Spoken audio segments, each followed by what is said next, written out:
ए not. तो कह रहा है where n is the highest power of x, जहाँ पर एन को क्या कहा जा रहा है, हाईएस्ट पावर कहा जा रहा है, और ये क्या होनी चाहिए, it must be non negative integer.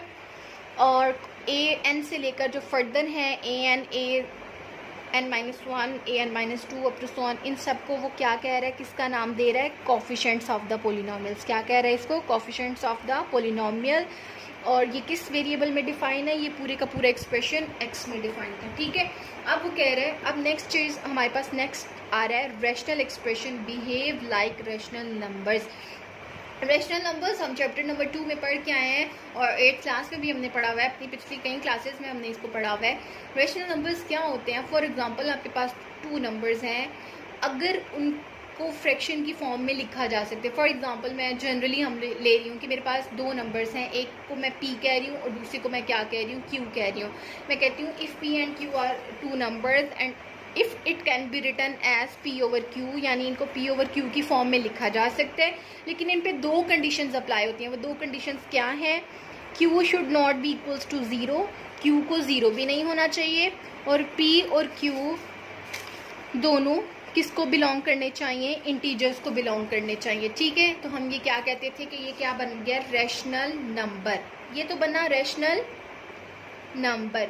अब रैशनल एक्सप्रेशन में ये कैसे कन्वर्ट होते हैं, यानी रैशनल नंबर, रैशनल एक्सप्रेशंस कैसे बनेंगे, उसके लिए हमें क्या करना है, हमें चाहिए, अगर हम देखें, अब देखिए हम पोलिनोमियल्स को क्या नाम दे रहे हैं। फॉर एग्जांपल मेरे पास एक पोलिनोमियल x की फॉर्म में है, तो मैं इसको क्या कह सकती हूँ, p ऑफ x कह सकती हूँ। मेरे पास एक और पोलिनोमियल आ गया तो उसको मैं क्या कह सकती हूँ, q ऑफ x, कोई भी इनका नाम रख सकते हैं, और ऑफ x, कुछ भी नाम रख सकते हैं। फॉर एग्जांपल मेरे पास एक पोलिनोमियल है 3x square plus 2x plus 1, और मेरे पास एक दूसरा पोलिनोमियल है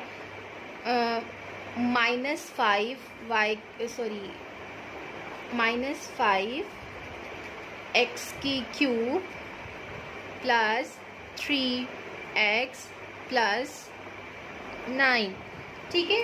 अगर मैं क्या करूं, इन दोनों को p of x over q of x की फॉर्म में लिख दूं, यानी ऊपर भी एक पोलिनोमियल आ गया।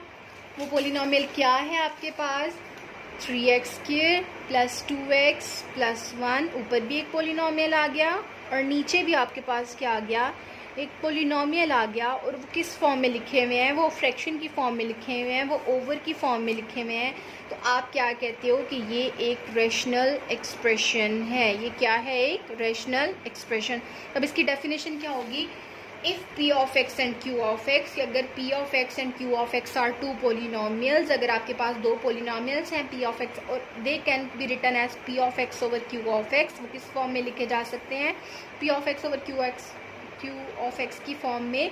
और यहाँ पर भी वही कंडीशन है जैसे कि हमने यहाँ पर कहा था कि q should not be equals to 0, तो यहाँ पर भी यही कहेंगे कि q of x should not be equals to the 0।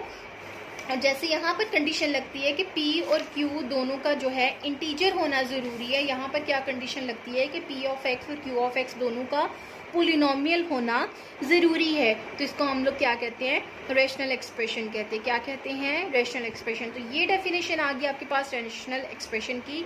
The quotient, quotient कहते हैं फ्रैक्शन को, ओवर को, the quotient p of x over q of x of 2 polynomials p of x and q of x where q of x should not be equals to the 0। इसको ऐसे भी लिखा जा सकता है, q of x not equals to the 0 is called a rational expression। आगे उसने, आपने भी हज़ारी बात है, हर डेफिनेशन इस सूरत में कंप्लीट होती है अगर आप उसकी कोई ना कोई एग्जांपल दें। तो ये आपके पास एग्जांपल नज़र आ रही है, आपको एक example 2x plus 1 over 3x plus 8, ऊपर भी एक पोलिनोमियल नज़र आ रहा है और नीचे भी क्या नज़र आ रहा है, एक पोलिनोमियल नज़र आ रहा है, ठीक है। आइए एक्सरसाइज की तरफ चलते हैं, उसके बाद देखते हैं कि इनको सिंप्लीफाई कैसे करना है। 4.1 का फर्स्ट क्वेश्चन आपको नज़र आ रहा होगा, आइडेंटिफाई, हमें आइडेंटिफाई करना है whether the following algebraic expressions are polynomial, yes और नो। जो पोलिनोमियल होंगे उनके सामने येस लिख देना है, और जो पोलिनोमियल नहीं होंगे उनके सामने क्या लिख देना है, नो। मैंने क्या बताया, पोलिनोमियल होने के लिए क्या ज़रूरी है, पावर पॉजिटिव होनी चाहिए, और ना तो नेगेटिव होनी चाहिए पावर, और ना ही फ्रैक्शन की फॉर्म में। फर्स्ट अगर देखें 3x स्क्वायर, मुझे फर्स्ट क्वेश्चन नज़र आ रहा है 3x² प्लस 1/x -5। ये देखो, ये तो आ गया 3 हमने यस लिख देना है, और जो पोलिनोमियल नहीं होंगे उनके सामने क्या लिख देना है, नो। मैंने क्या बताया पोलिनोमियल होने के लिए क्या ज़रूरी है, पावर पॉजिटिव होनी चाहिए और ना तो नेगेटिव होनी चाहिए पावर, और ना ही फ्रैक्शन की फॉर्म में। फर्स्ट अगर देखें 3x², मुझे फर्स्ट क्वेश्चन नज़र आ रहा है 3x² प्लस 1/x -5। ये देखो, ये तो आ गया 3x²। अब नीचे पावर x की कितनी है, 1। अगर मैं इसको ऊपर ले जाऊं, ऊपर जाकर आपको पता है ये क्या हो जाएगी, -1। आपको पता है अगर न्यूमरेटर में से डिनोमिनेटर में लेकर आए, अगर वो पॉजिटिव की है तो वो नेगेटिव हो जाती है, और अगर वो नेगेटिव की हो तो वो पॉजिटिव। अब मैं डिनोमिनेटर से कहाँ लेकर जा रही हूँ वेरिएबल को, न्यूमरेटर में, तो वो नीचे +1 था, ऊपर जाकर क्या हो जाएगा, -1 -5। अब पावर चेक करनी है, इसकी पावर क्या है 2 और इसकी पावर क्या है -1। और मैंने क्या कहा था कि अगर किसी भी वेरिएबल की पावर नेगेटिव आ जाए तो वो पोलिनोमियल नहीं रहेगा। इसका मतलब है नो। इसका आंसर क्या हुआ, नो, क्योंकि x की पावर क्या आ गई है, नेगेटिव। इसका मतलब है ये एक पोलिनोमियल नहीं है। नेक्स्ट चलते हैं, आपको नजर आ रहा है 3x³ -4x² -x √x +3। ठीक है, अगर इस एक्सप्रेशन को मैं लिखूं तो वो क्या होगा, 3x³ -4x² plus x √x +3। ठीक है, अब ये देखें, ये क्या नज़र आ रहा है आपको, 3x की पावर 3 -4x की पावर 2 प्लस x। मैंने अभी आपको अंडर रूट को वैनिश करना सिखाया कि अगर आप अंडर रूट को एक्सपोनेंट की फॉर्म में लिखना चाहते हैं तो वो क्या आ जाएगा, 1/2 +3।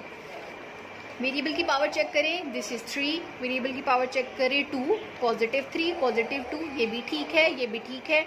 लेकिन अगर इसको चेक करें तो पावर किस में आ गई है, फ्रैक्शन की फॉर्म में।